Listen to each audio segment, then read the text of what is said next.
Baik, terima kasih. Assalamualaikum warahmatullahi wabarakatuh.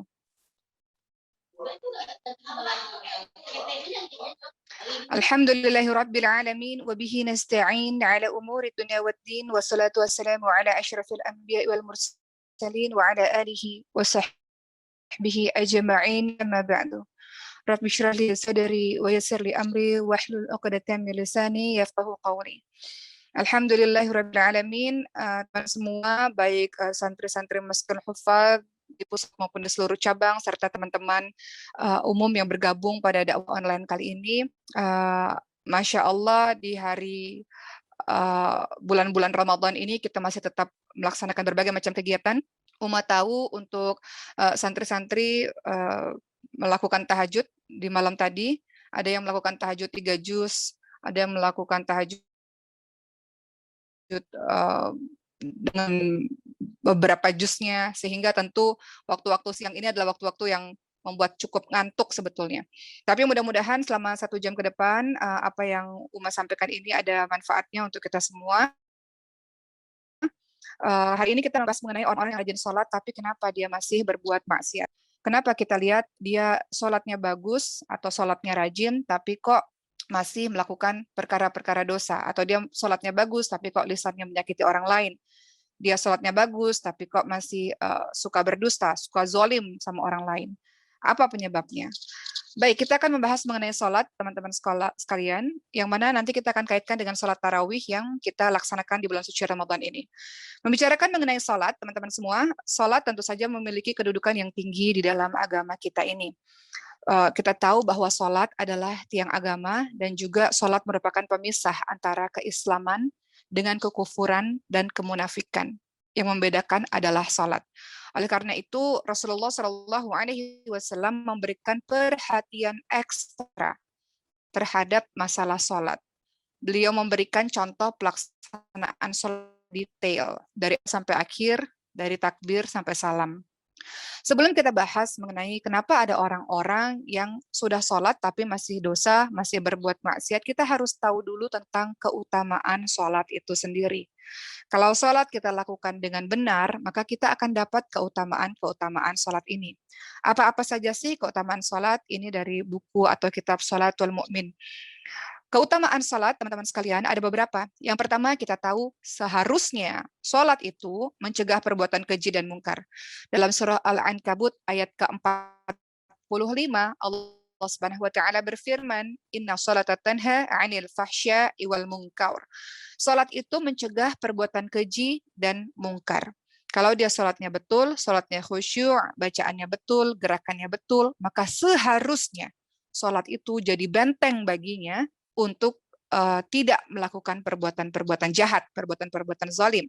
Dalam surah Al-Ankabut ayat 45 yang tadi dibacakan, Allah Subhanahu wa taala berfirman bahwa inna sholata tanha 'anil fahsya'i wal munkar. Salat itu mencegah perbuatan keji dan mungkar. Itu keutamaan salat yang pertama seharusnya.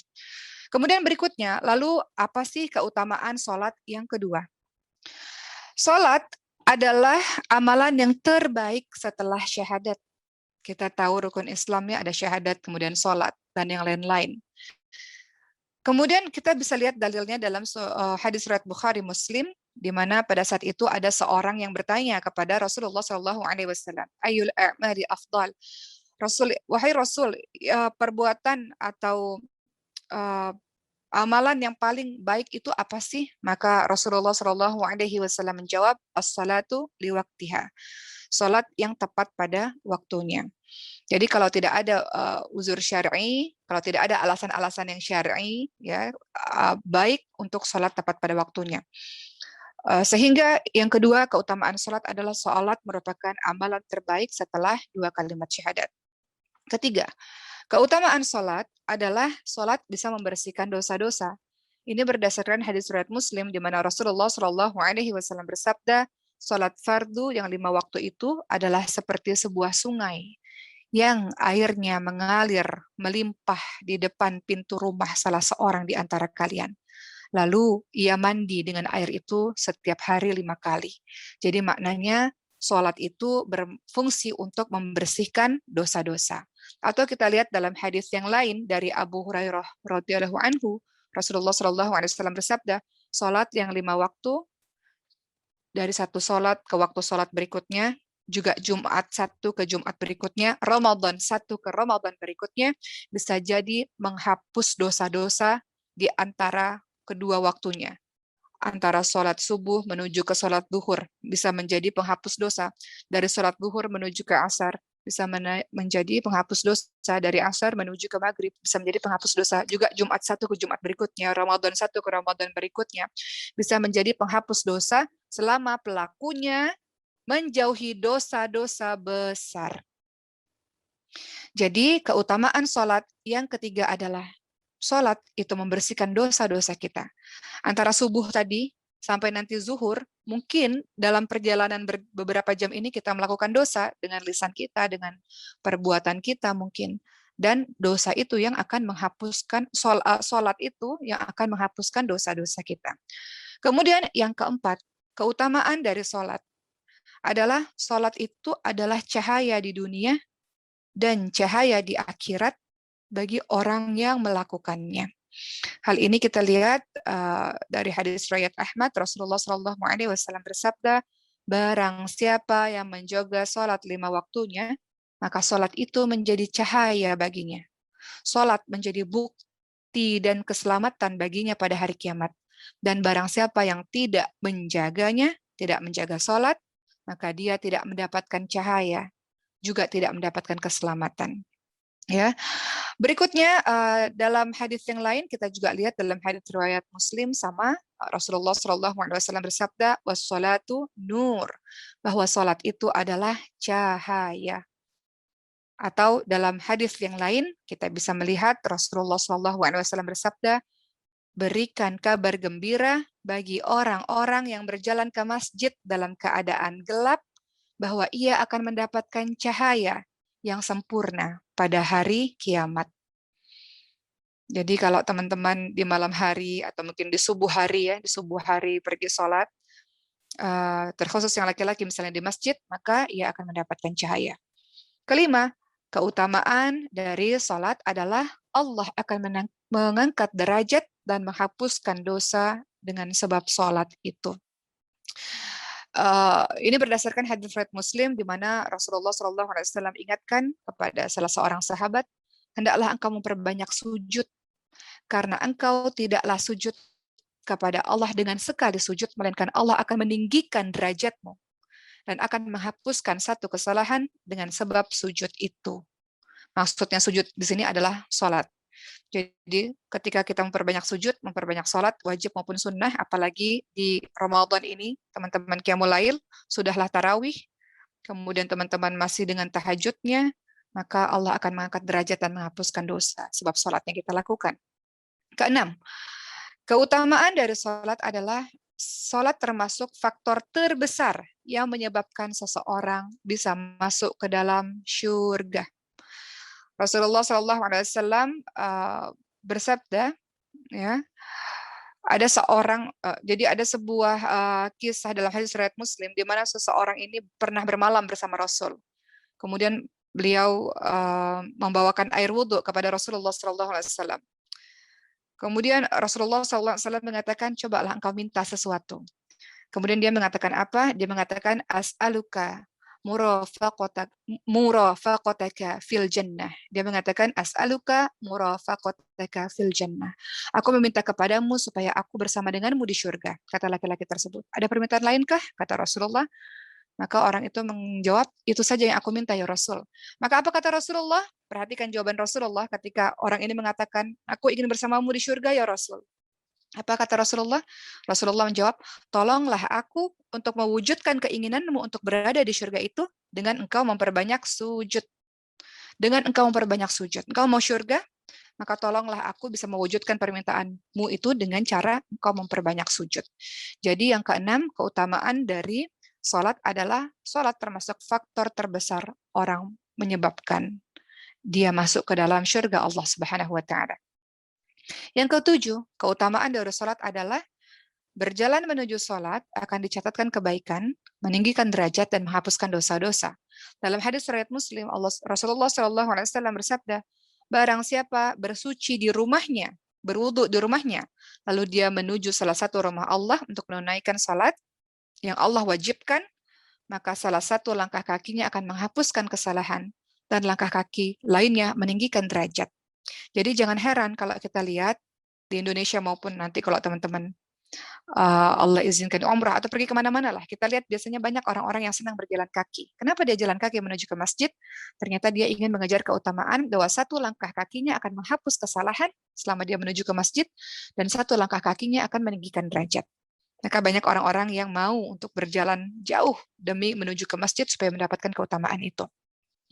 Atau dalam hadis yang lain, Rasulullah SAW bersabda dalam hadis surat Abu Daud, jika salah seorang di antara kalian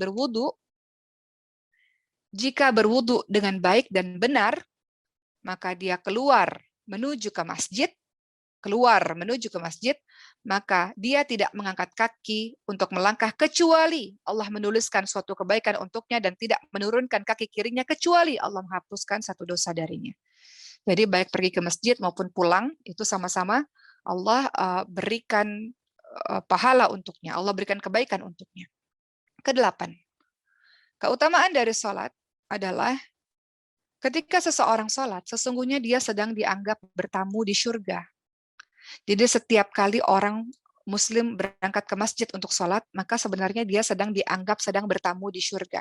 Ini berdasarkan hadis dari Abu Hurairah radhiyallahu anhu bahwa Nabi Muhammad SAW bersabda, barang siapa, hadis surat muttafaqun alaih, barang siapa pergi ke masjid di waktu pagi hari dan sore hari, maka Allah Subhanahu wa taala menyiapkan hidangan dari surga setiap kali ia pergi di pagi atau sore hari. Maka sebenarnya orang yang menuju ke masjid, orang yang menunaikan sholat, sesungguhnya ia sedang bertamu. Dia dianggap bertamu di surga Allah Subhanahu wa taala karena sesungguhnya Allah sedang menyiapkan hidangan untuknya di surga setiap kali dia pergi sholat di pagi hari atau sore hari menuju ke masjid. Kesembilan, keutamaan salat adalah dengan salat Allah sama tadi ya, dengan salat Allah menghapuskan dosa di antara salat satu dengan salat yang lainnya. Dalilnya atau kita lihat dalam hadis riwayat Bukhari Muslim, Rasulullah SAW bersabda, tidaklah seorang Muslim berwudu, dia memperbagus wudunya, lalu dia mengerjakan salat, melainkan Allah mengampuni baginya dosa di antara salat tersebut dan salat berikutnya. Jadi itu keutamaan salat yang ke-9. Keutamaan salat yang ke-10, salat bisa menghapuskan dosa-dosa yang telah lalu. Kita ini makhluk yang tidak luput dari dosa. Kita punya banyak dosa di masa lalu, mungkin sebab kebodohan kita, sebab ketidaktahuan kita, sebab kita mengikut pergaulan misalnya, atau apapun itu. Ternyata salat itu bisa menghapus dosa-dosa kita yang telah lalu. Kita lihat dalam hadis riwayat Muslim, Rasulullah ingatkan, tidaklah seorang Muslim yang ketika masuk waktu salat wajib, lalu dia memperbagus wudhu untuk salat tersebut, juga memperbagus kekhusyuannya dan rukuknya, melainkan itu sebagai penghapus dosa sebelumnya. Selama seseorang itu tidak melakukan dosa besar, dan ini berlaku sepanjang waktu. Yang ke-11, keutamaan dari salat adalah para malaikat mendoakan orang yang melakukan salat selama ia berada di tempat salatnya. Jadi selama kita tidak beranjak nih, tetap kita berada di tempat salat kita, menunggu dari waktu salat satu ke waktu salat berikutnya, maka para malaikat akan senantiasa mendoakan kita. Hal ini berdasarkan dalam hadis riwayat muttafaqun alaih, bagaimana Rasulullah SAW bersabda, salat seseorang secara berjamaah lebih unggul 20 sekian derajat dibandingkan salatnya yang sendirian. Karena jika seorang berwudu dan memperbagus wudunya, kemudian dia datang ke masjid salat berjamaah, tidak ada yang menggerakkan kecuali keinginannya untuk salat. Jadi dia ke masjid memang untuk beribadah kepada Allah Subhanahu wa taala, maka tidaklah kakinya melangkah satu langkah kecuali dengan sebab derajatnya diangkat dan dihapuskan kesalahannya sampai dia masuk dalam masjid. Dan jika dia sudah masuk ke dalam masjid, maka terhitung dalam keadaan sholat selama dia masih berada di tempat sholatnya. Dan malaikat pun akan berkata apa ketika kita masih tetap terus berada di tempat sholat kita dalam menunggu waktu sholat misalnya. Malaikat akan mengatakan, Allahumma arhamhu, Allahumma ghafir lahu. Malaikat akan mengatakan, ya Allah rahmati dia, ya Allah ampuni dia, ya Allah. Malaikat juga akan mengatakan, ya Allah terimalah taubatnya, ya Allah. Jadi selama kita berada di tempat sholat kita, maka malaikat pun akan mendoakan kita. Perkataan malaikat ini terus-menerus berlangsung selama orang tersebut tidak menyakiti orang lain dengan perkataan dan perbuatannya, dan selama dia tidak batal wudhunya. Makanya senantiasa memperbaharui wudhu supaya kita mendapatkan doa dari para malaikat-malaikat. Kemudian yang ke-12. Apa sih keutamaan sholat, teman-teman sekalian? Yang ke-12 adalah jika kita tertinggal sholat misalnya. Padahal biasanya kita tidak pernah tertinggal sholat. Biasanya kita tertib nih, kita selalu senantiasa sholat berjamaah. Misalnya untuk perempuan di rumah, kita atau laki-laki di masjid. Tapi ada satu waktu yang karena satu dan lain hal tidak sengaja tertinggal. Maka apa yang terjadi? Kita sudah berniat untuk bisa sholat berjamaah.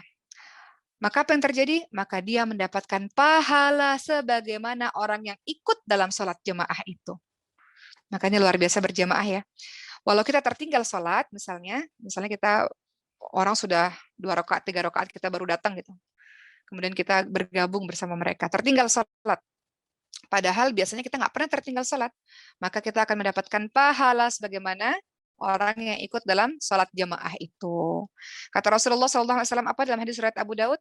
Barang siapa yang berwudu dengan baik dan benar, kemudian dia berangkat untuk sholat berjamaah, namun dia mendapati orang-orang sudah selesai menunaikan sholat, atau misalnya baru beberapa rakaat atau sudah selesai melakukan sholat, maka Allah memberikan pahala orang yang ikut dan menghadiri sholat jamaah tersebut tanpa mengurangi pahala orang-orang yang ikut dalam jamaah itu. Jadi kita bisa mendapatkan pahala dari orang-orang yang berjamaah itu.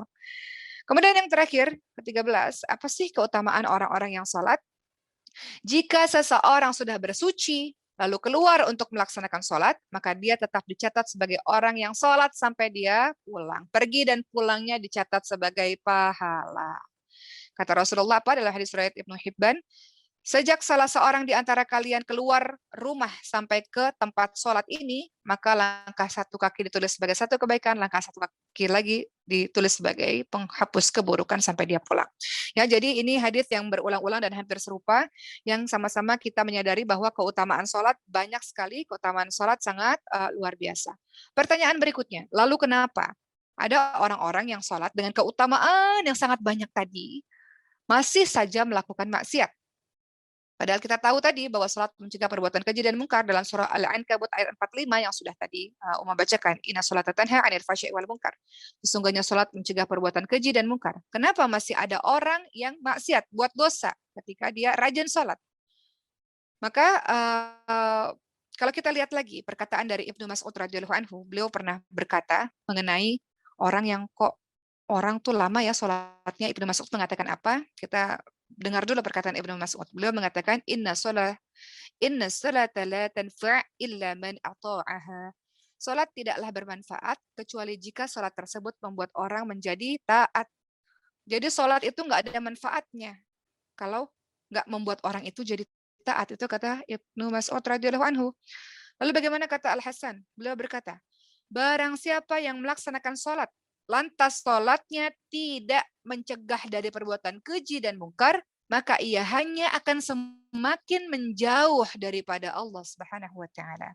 Ya, jadi Al-Hasan berkata, barang siapa yang sholat lantas sholatnya tidak mencegah perbuatan keji dan mungkar, maka sholatnya itu hanya akan membuat dia semakin jauh daripada Allah Subhanahu wa taala.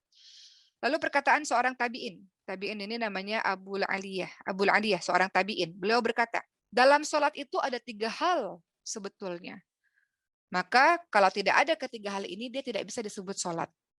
Apakah 3 hal dalam sholat ini, teman-teman sekalian? Kata tabi'in ini ya, kata Abul Aliyah ini ya, beliau berkata, 3 hal dalam sholat adalah pertama ikhlas. Lillah, karena Allah Subhanahu wa taala. Kedua adalah rasa takut kepada Allah Subhanahu wa taala, dan ketiga adalah zikrullah, zikir pada Allah. Ikhlas itulah yang akan memerintahkan padanya untuk berbuat kebaikan. Rasa takut dalam sholat akan membuatnya mencegah kemungkaran dalam sehari-harinya. Dan zikrullah, zikir melalui Al-Quran, akan memerintah dan melarang sesuatu. Jadi dalam sholat harusnya ada 3. Ada rasa ikhlas, adalah karena Allah, ada rasa takut, dan zikrullah. Kalau kita lihat dalam hadis riwayat Ahmad, dari Abu Hurairah radhiyallahu anhu, ia berkata bahwa ada seseorang yang pernah mendatangi Nabi Muhammad SAW. Lalu orang tersebut berkata, "Wahai Rasul, ada orang yang sholat di malam hari, dia tahajud, dia qiyamul lail, dia menghidupkan malam. Tapi dia mencuri. Bagaimana itu ya Rasul?" Apa yang Rasul katakan? Sholat tersebut harusnya atau sholat tersebut akan mencegah perbuatan keji dan mungkar. Kalau dia betul sholatnya, betul wudhunya, tenang dalam sholatnya, betul bacaannya, betul gerakannya, maka sholat itu akan mencegah dia dari perbuatan keji dan mungkar. Kemudian kita masuk ke subbab berikutnya. Setelah kita tahu mengenai keutamaan-keutamaan sholat, kemudian kita tahu bahwa seharusnya sholat mencegah perbuatan keji dan mungkar. Pertanyaan berikutnya lalu bagaimana ya caranya agar sholat kita menjadi sholat yang baik atau sholat yang khusyuk. Sholat khusyuk itu banyak teman-teman sekalian. Termasuk sudah Uma ucapkan berkali-kali tadi, kita memahami bacaan sholat, kita tenang dalam gerakan-gerakan sholat, kita menyelesaikan semua urusan-urusan sebelum kita melaksanakan sholat, atau menunaikan hajat-hajat yang memang penting sebelum kita menunaikan sholat, sehingga kita bisa fokus dalam sholat, atau kita merasa sholat itu adalah sholat terakhir kita, maka kita akan khusyuk dalam sholat. Maka satu poin yang Uma ingin bahas pada hari ini, cara sholat yang baik adalah tuma'ninah, adalah tenang. Tenang dalam melakukan sholat. Ada orang sholatnya bacaannya buru-buru atau mungkin gerakannya sangat cepat, padahal yang diinginkan adalah bahwa dia menyempurnakan ruku dan sujudnya. Artinya harus ada ketenangan dalam sholat. Ya. Kalau kita lihat teman-teman sekalian, dalam hadis riwayat Imam Ahmad, ya Rasulullah SAW bersabda, pencuri terjelek adalah orang yang mencuri sesuatu dalam sholatnya. Pencuri terjelek adalah orang yang mencuri sesuatu dalam sholatnya. Para sahabat, bagaimana maksudnya orang mencuri dalam sholat? Mencuri dalam sholat itu apa maksudnya? Seperti apa ya Rasul? Maka kemudian Rasul menjawab, dia tidak menyempurnakan ruku dan sujudnya. Orang yang mencuri dalam sholat adalah orang yang tidak menyempurnakan ruku dan sujudnya. Jadi ketenangan sholat itu adalah salah satu rukun sholat. Ya. Jadi kita harus melaksanakan sholat dengan tenang. Atau dalam hadis lain Rasulullah SAW juga mengingatkan. Apa kata Rasul kepada salah sahabat yang juga mengingatkan untuk kita semua? Jika engkau berdiri hendak melakukan sholat, maka bertakbirlah, kemudian bacalah ayat suci Al-Quran yang mudah bagimu. Setelah itu ruku, sampai engkau benar-benar ruku dengan tenang, dengan sempurna ruku tersebut. Kemudian setelah ruku, berdiri sampai betul-betul tegak. Setelah itu engkau sujud sampai benar-benar sujud dengan tuma'ninah, dengan ketenangan, dengan sempurna. Kemudian bangun kembali sampai benar-benar duduk dengan tuma'ninah, dengan juga tenang. Lakukan itu dalam sholat seluruhnya. Begitu kata Rasulullah Shallallahu Alaihi Wasallam. Kalau kita lihat dalam hadis riwayat Bukhari Muslim juga sama perkataan Rasulullah, atimmu ruku' was sujud. Kata Rasul apa? Sempurnakan ruku' dan sujudmu, ya. Dan ternyata pernah ada di zamannya Rasul orang yang sholat di hadapan Rasul, kemudian kata Rasul apa? Kembalilah dan sholatlah lagi, karena sesungguhnya engkau belum melakukan sholat. Kenapa? Karena tidak sempurna ruku' dan sujudnya, tidak tenang dalam gerakan sholatnya. Maka kata Rasul, ulang lagi sholatmu, engkau belum sholat, engkau belum melakukan sholat. Jadi salah satu yang membuat sholat kita bisa berefek dalam kehidupan kita, mencegah perbuatan keji, mungkar, dan mendapatkan keutamaan-keutamaan semua yang tadi Uang sebutkan di awal, salah satunya harus ada tuma'ninah dalam sholat, harus ada ketenangan dalam sholat, harus ada gerakan yang sempurna dalam.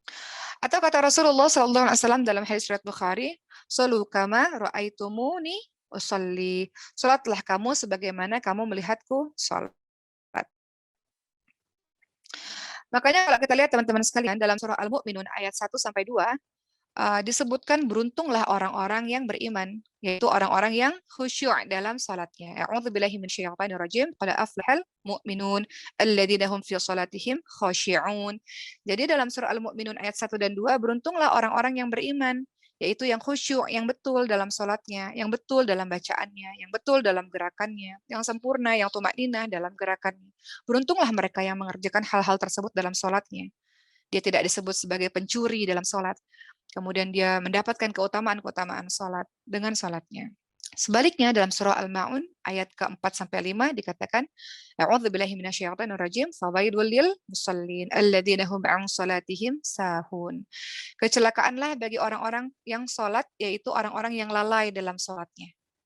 Jadi dia sholat, tapi justru sholatnya itu mendatangkan kecelakaan baginya karena dia lalai dalam sholatnya. Maka teman-teman semua, kita tahu bahwa sholat adalah penyejuk hati bagi kita.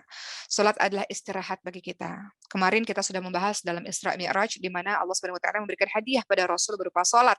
Ketika Rasul kehilangan istrinya, wafatnya pamannya, ketika Rasul dakwahnya ditolak, ketika Rasul terusir dari kampung halamannya, sholat menjadi istirahat, sholat menjadi penyejuk hati. Begitu pula untuk kita teman-teman sekalian, dalam episode kehidupan kita, ada hal-hal yang membuat kita pusing, membuat kita sedih, membuat kita merasa hiruk pikuk dunia ini kita butuh ketenangan, ternyata penyejuk hati dan ketenangan adalah sholat. Apa kata Rasulullah SAW? Beliau mengatakan, waju'ilat qurwatu aini fis shalah, dan dijadikan penyejuk mataku di dalam sholat. Jadi sholat itu adalah penyejuk hati, penyejuk mata. Sholat itu adalah istirahat bagi orang-orang beriman. Pertanyaan berikutnya atau subbab berikutnya. Sekarang kita menjalankan sholat tarawih, yaitu sholat qiyamul lail, ya, menghidupkan malam. Jadi menghidupkan malam itu bisa di ba'da isya sampai menjelang subuh. Dan tarawih itu sangat spesial karena hanya dijalankan di bulan suci Ramadan. Jadi jangan sampai meninggalkan sholat tarawih. Dan sholat tarawih sama imam dari awal sampai akhir. Supaya kita mendapatkan keutamaan-keutamaan sholat tersebut. Maka ketika membahas sholat tarawih, teman-teman sekalian, apa sih keutamaan-keutamaan sholat tarawih yang kita lakukan? Rasulullah SAW ingatkan bahwa dalam hadis riwayat Bukhari Muslim, orang-orang yang menjalankan sholat tarawih, barang siapa yang melakukan qiyam Ramadan, qiyam Ramadan itu maksudnya tarawih, barang siapa yang melakukan qiyam Ramadan, barang siapa yang melakukan tarawih karena iman dan mencari pahala, man qama ramadhana imanan wa ihtisaban, barang siapa yang melakukan tarawih atau qiyamul lail atau qiyam Ramadan karena iman dan mencari pahala, maka dosa-dosanya yang lalu akan diampuni. Jadi banyak sekali kita berharap dosa-dosa kita diampuni oleh Allah Subhanahu wa taala, maka saum kita, puasa kita, qiyamul lail kita atau tarawih kita di Ramadan itu menjadi penghapus dosa kita di masa lalu, di masa kehidupan jahiliyah, di masa kehidupan kebodohan kita yang belum belajar agama ini misalnya. Kemudian sholat tarawih yang kita lakukan teman-teman sekalian, kita ingin agar kita mendapatkan pahala semalaman penuh. Artinya kita harus sholat tarawih bersama imam dari awal sampai selesai. Apa kata Rasulullah SAW? Siapa yang sholat bersama imam sampai selesai. Jadi jangan imam belum selesai sholat pulang ke rumah. Barang siapa yang sholat sama imam bersama dengan imam sampai dia selesai, sampai selesai imam tersebut, maka ditulis untuknya pahala qiyam, pahala menghidupkan malam satu malam penuh. Siapa yang sholat bersama imam sampai dia selesai, maka ditulis untuknya pahala qiyam satu malam penuh. Jadi ikuti sholat bersama imam sampai akhir. Sehingga ini menjadi anjuran dari dalil ini atau dari hadis ini kita bisa lihat ini menjadi anjuran agar kaum muslimin mengerjakan salat tarawih. Kita lihat ya, bersama dengan imam sampai selesai, berjamaah bersama dengan imam sampai selesai. Begitulah teman-teman sekalian, kita sudah banyak membahas mengenai sholat. Terakhir sekali, Umayyah menyampaikan karena masih ada waktu, kita tidak bisa memungkiri, alhamdulillah, segala puji bagi Allah, Allah kasih hidayah kepada kita sehingga kita mudah melakukan sholat. Tapi ada juga orang-orang di luar sana yang susah dalam melakukan sholat. Dia muslim tapi dia sholatnya bolong-bolong. Atau mungkin bahkan gak usah jauh-jauh, ada di antara anggota keluarga kita sendiri. Ayah kita kah, ibu kita kah, adik kakak, banyak. Banyak cerita-cerita dari para penghafal Quran, mereka ingin menjadi penghafal Quran karena ingin berdakwah untuk keluarganya yang belum dekat kepada Allah Subhanahu wa taala, yang sholatnya masih bolong-bolong. Maka sebagai tambahan saja pada tausiah kali ini, teman-teman semua, kenapa orang-orang ini susah dalam melakukan sholat? Kenapa? Atau kita, mungkin naudzubillah min zalik ya, suatu ketika misalnya, kenapa kita menjadi malas dalam melakukan sholat? malas gerakannya dalam melakukan sholat. Penyebabnya harus kita ketahui supaya kita bisa menghindar dari penyebab itu. Penyebab orang-orang ini malas atau pernah mungkin kita malas dalam melakukan sholat adalah pertama adalah maksiat. Ada dosa yang kita lakukan, ada kejahatan, ada kezaliman, ada maksiat yang kita lakukan, baik kita sadar maupun kita tidak sadari. Sehingga kemaksiatan itu membuat kita lalai dalam mengingat Allah Subhanahu wa taala. Dosa, maksiat yang kita lakukan, yang awalnya kita lakukan berdebar-debar, lama-lama kita lakukan jadi biasa, itu menghalangi kita untuk berbuat amal soleh, termasuk menghalangi kita untuk sholat, termasuk menghalangi kita untuk dekat dengan Al-Quran.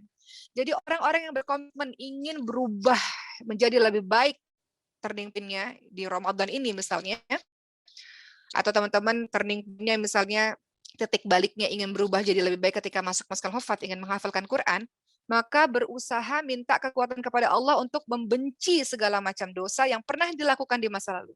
Rabbana la tuzigh qulubana ba'da idh hadaitana wa hab lana min ladunka rahmah innaka antal wahhab. Jangan ya Allah kembalikan aku kepada yang kemarin itu, kepada kehidupan yang kemarin, yang bodoh, yang jahil itu, setelah Engkau berikan hidayah kepada kami wahai Allah, kepada aku wahai Allah, kepada saya wahai Allah. Ya, jadi di antara sebab kita menjadi malas untuk sholat, malas untuk tarawih, malas untuk amal saleh, malas untuk baca Quran, malas untuk sholat-sholat yang lainnya atau ibadah-ibadah lainnya, disebabkan apa? Banyak dosa yang masih terus kita lakukan. Maka kalau kita ingin Allah berikan taufik kepada kita, sekali lagi taufik adalah pertolongan yang Allah berikan kepada kita untuk beramal saleh. Kalau kita ingin agar Allah kasih taufik kepada kita, maka minta kepada Allah kekuatan untuk menghentikan berbagai macam maksiat yang masih kita lakukan. Kedua, kenapa ya orang kok malas sholat, orang kok malas baca Quran, orang kok malas untuk melakukan amal soleh? Kenapa? Karena dia terlalu sibuk dengan dunia sampai dia lupa bahwa tujuan Allah menciptakan dia adalah untuk beribadah kepada Allah Subhanahu wa taala. Ad-Dariyat ayat 56. A'udzubillahi minasyaitonir rajim wa ma khalaqtul jinna wal insa illa liya'budun. Dan tidaklah aku menciptakan jin dan manusia kecuali untuk beribadah kepadaku. Jadi sebab kenapa orang malas sholat, malas tarawih, dia sudah capek karena sudah sibuk dengan dunia seharian ya. Atau dia tidak mau qiyamul lail, dia tidak mau bangun sholat malam karena dia sudah sibuk dengan dunia. Jadi nggak ada waktu untuk dia berkhalwat, berdua-duaan, menyendiri dengan Allah Subhanahu wa taala. Maka itu sebabnya kenapa nasihat untuk diri rumah sendiri bahwa setiap hari kita harus punya waktu untuk menyendiri bersama dengan Allah Subhanahu wa taala. Itu kenapa qiyamul lail atau sepertiga malam terakhir terbaik, itu waktu yang terbaik kita bersama dengan Allah Subhanahu wa taala. Karena itu waktu yang paling sunyi ya, di sepertiga malam terakhir sekitar jam 1:30 pagi sampai menjelang subuh lah. Waktu terbaik kita karena kita fokus berdua-duaan dengan Allah Subhanahu wa taala. Jadi orang-orang yang masih bolong-bolong sholatnya kah, atau orang-orang yang tidak pernah baca Quran kah, atau malas-malasan dalam beribadah karena dia terlalu sibuk dengan dunia. Mengejar apa sih sebetulnya? Semakin dikejar maka semakin lelah. Karena semakin dikejar semakin jauh sebetulnya kalau kita kejar dunia. Begitu teman-teman sekalian. Uma ingin berbagi sedikit saja kepada teman-teman semua cerita pribadi. Sebenarnya ada rasa sedih ketika beberapa tahun lalu setiap hari di bulan suci Ramadan Uma mengisi ceramah atau mengisi acara di TV, di Qiyamul Lail, acara sahur. Sedih kenapa? Sedih karena merasa bahwa nggak punya waktu untuk menyendiri bersama Allah Subhanahu wa taala. Terlalu sibuk syuting pada saat itu. Jadi sahur itu syuting, kemudian buka sahur syuting juga gitu ya, untuk syuting ceramah sebetulnya, tapi sedih karena merasa kok sibuk sekali memberikan pada orang lain, diri sendiri nggak diisi. Jadi seolah-olah kita seperti lilin yang menerangi orang banyak tapi diri sendiri terbakar.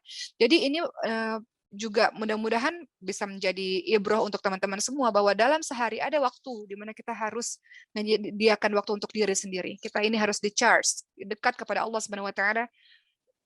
Waktu kita berdua-duaan dengan Allah. Jadi tidak sibuk hanya dengan dunia saja atau target-target yang ingin kita kejar. Jadi banyak orang-orang yang pada akhirnya dia lalai sholatnya atau lalai Qur'annya atau lalai qiyamul lailnya karena yang pertama maksiat, yang kedua adalah karena dia sibuk sekali dengan dunia. Ketiga, karena apa? Sebab kejahilannya, kejahiliahannya, jahil, sebab kebodohannya. Sebab dia tidak tahu tentang keutamaan-keutamaan sholat yang tadi sudah disampaikan di awal. Karena dia tidak tahu, tidak punya pemahaman mengenai keutamaan salat itu, maka dia tidak punya semangat untuk meraih pahala dari Allah Subhanahu wa taala. Karena dia tidak tahu, dia tidak paham apa sih keutamaan tarawih, apa sih keutamaan qiyamul lail, apa sih keutamaan baca Quran, maka dia akhirnya malas untuk melakukan sholat, baca Quran, dan sebagainya. Karena akibat kebodohannya. Keempat, kenapa orang-orang itu tidak sholat, tidak qiyamul lail, tidak baca Quran, tidak membangunkan malam? Karena begadang.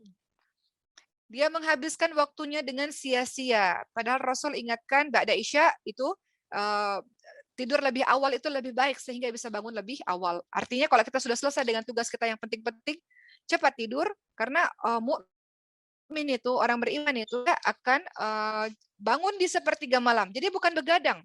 Jadi orang mukmin itu bukan begadang tidak tidur, baru tidur di pagi hari sampai siang, bukan. Orang beriman itu adalah orang yang tidak begadang, tidak menyia-nyiakan waktunya, di mana dia harus istirahat, dia istirahat supaya dia bisa bangun lebih cepat di awal pagi, ya, di tengah malam. Kemudian yang kelima, apa sih penyebab orang-orang kok malas sholat, orang-orang lalai dalam ibadah-ibadahnya? Ya itu tadi, karena dia tidak mengetahui pentingnya sholat dan bahayanya meninggalkan sholat. Dia tidak paham tentang itu. Dan yang keenam, karena orang-orang ini kurang mendapatkan nasihat dari orang yang berkewajiban memberikan nasihat. Jadi Allah Subhanahu wa taala memilih beberapa orang yang paham tentang sebuah perkara yang harusnya orang-orang ini punya kewajiban untuk mengingatkan saudaranya, mengingatkan ayahnya, ibunya, suaminya kah, atau anak-anaknya kah, untuk dia bisa melaksanakan salat atau melaksanakan ibadah. Jadi jangan menjadi orang yang soleh sendirian, jangan menjadi orang yang baik sendirian, karena kita diminta untuk والعصر أعوذ بالله من الشيطان الرجيم والعصر إن الإنسان لفي خسر إلا الذين آمنوا وعملوا الصالحات وتواصوا بالصبر. Demi masa sesungguhnya manusia berada dalam kerugian kecuali mereka yang beriman dan beramal saleh, saling menasehati dalam kebenaran dan menasehati dalam kesabaran. Jadi yang keenam, kenapa ada orang yang lalai ya salatnya? Kenapa ada orang yang malas-malas ya baca Qur'annya? Kenapa ada orang yang lalai ya qiyamul lailnya? Karena dia tidak atau kurang mendapatkan nasihat dari orang-orang yang berkewajiban memberikan nasihat dan peringatan kepada orang-orang yang lalai ini. Artinya apa? Artinya kewajiban itu ada di tangan kita. Kenapa? Kita sudah tahu. Setidaknya hari ini kita sudah tahu. Maka kewajiban bagi kita adalah mengingatkan teman-teman yang masih lalai dengan Ramadannya. Masih ada waktu yang panjang di Ramadan ini. Mudah-mudahan kita tidak menjadi orang-orang yang lalai, tidak menjadi orang-orang yang berleha-leha.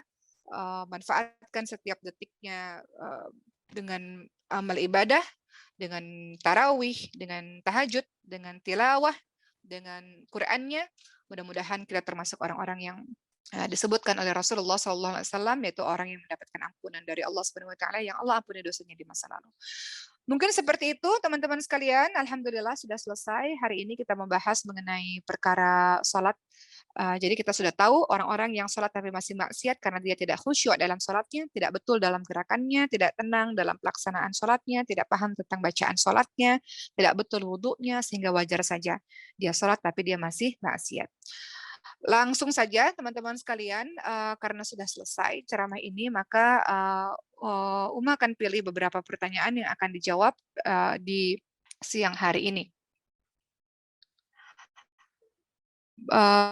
Kita akan pilih beberapa pertanyaan ya. Oke.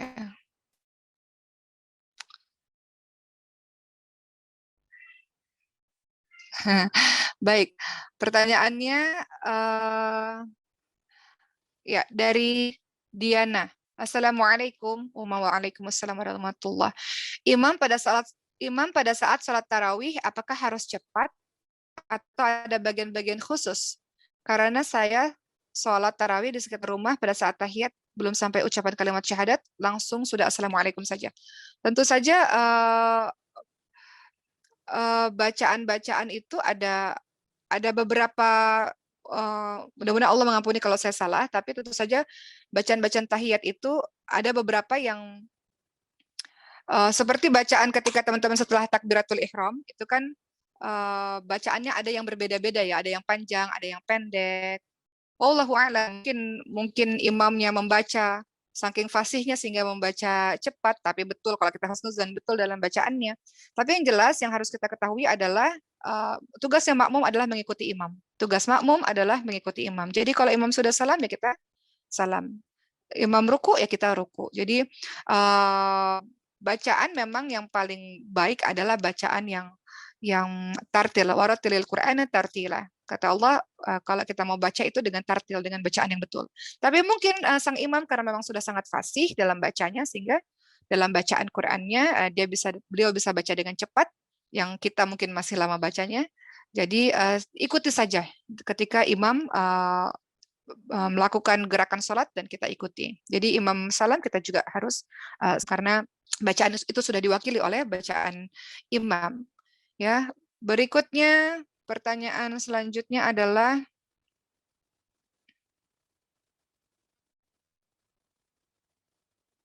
oke. Dari Syifa.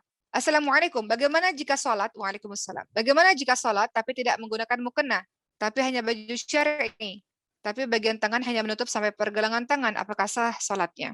Oke. Alhamdulillah bersyukur pada Allah Subhanahu wa taala karena di Indonesia ini kita punya mukena. Yang mana mukena itu hanya ada di Indonesia, Malaysia, gitu ya, negara-negara tetangga.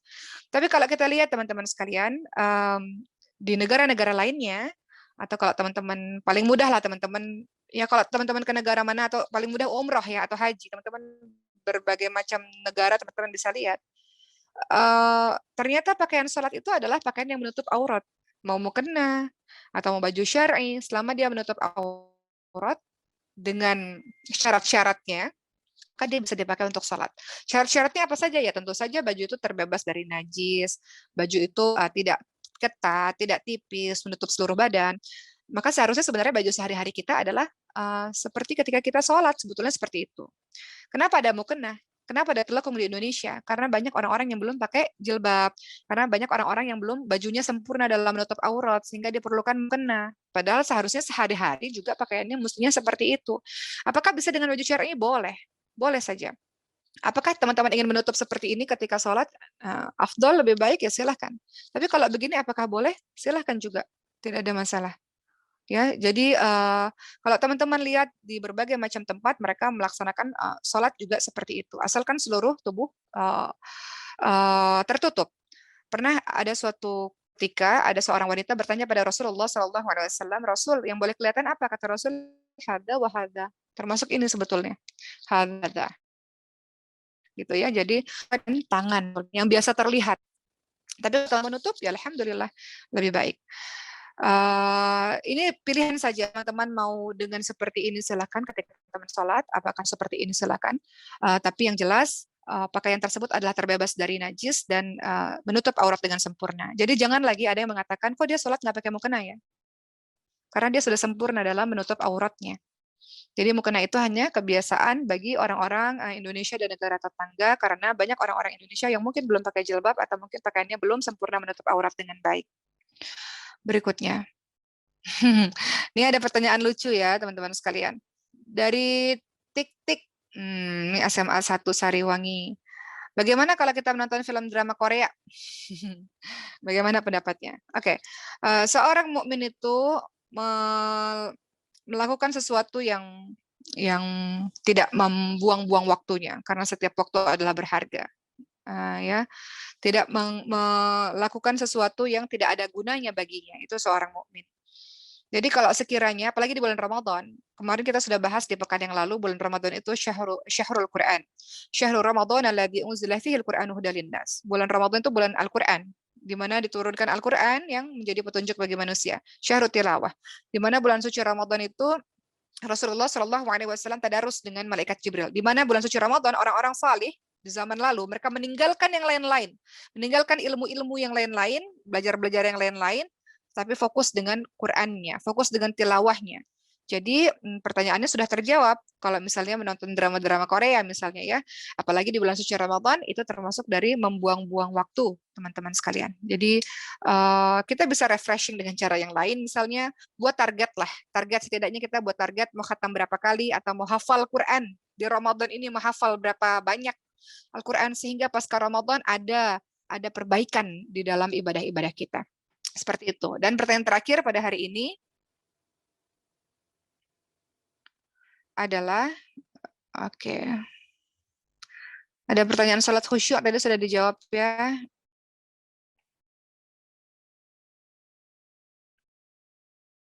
Eee, ini agak panjang, ada yang curhat nih. Sebentar ya. Oke,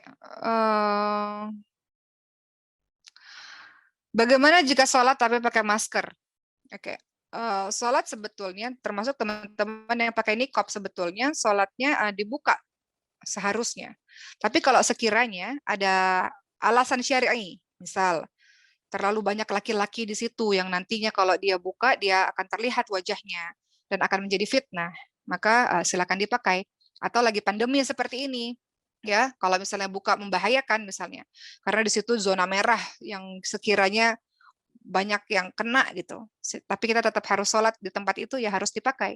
Sebagaimana kalau kita lihat di Masjidil Haram, teman-teman lihat di Masjidil Haram sekarang orang-orang sudah bisa untuk sholat di sana dengan jarak, dengan physical distancing dan dengan pakai masker. Yang sebenarnya nggak boleh pakai masker atau nggak boleh menutup muka sebetulnya kalau lagi keadaan normal. Tapi kalau lagi keadaan darurat, maka silakan untuk menutup dengan masker. Begitu pula teman-teman yang bernikop harusnya dibuka sebenarnya kalau sholat. Tapi sekiranya kalau seandainya ada yang laki-laki yang sekiranya kita khawatir mendatangkan fitnah bagi kita, misalnya kita dilihatin terus-menerus, misalnya dalam kita beribadah, maka silakan untuk menggunakan nikopnya. Wallahu a'lam. Ya, seperti itu. Baik, alhamdulillah sudah selesai 1 jam kita pada hari ini, teman-teman sekalian. Semoga Allah Subhanahu wa taala mengampuni apabila ada salah-salah dalam saya menyampaikan. Dan semoga teman-teman semangat dalam menjalankan tarawihnya, dalam menjalankan ibadahnya, dan selamat beristirahat, dan semoga kuat dalam menjalankan tarawih nanti malam. Terima kasih, saya sampaikan semangat selalu di bulan suci Ramadan ini, dan insya Allah kita bertemu lagi di Jumat depan dengan pembahasan yang fokus kepada Ramadan insya Allah. Serahkan kepada moderator. Terima kasih. Assalamualaikum warahmatullahi wabarakatuh.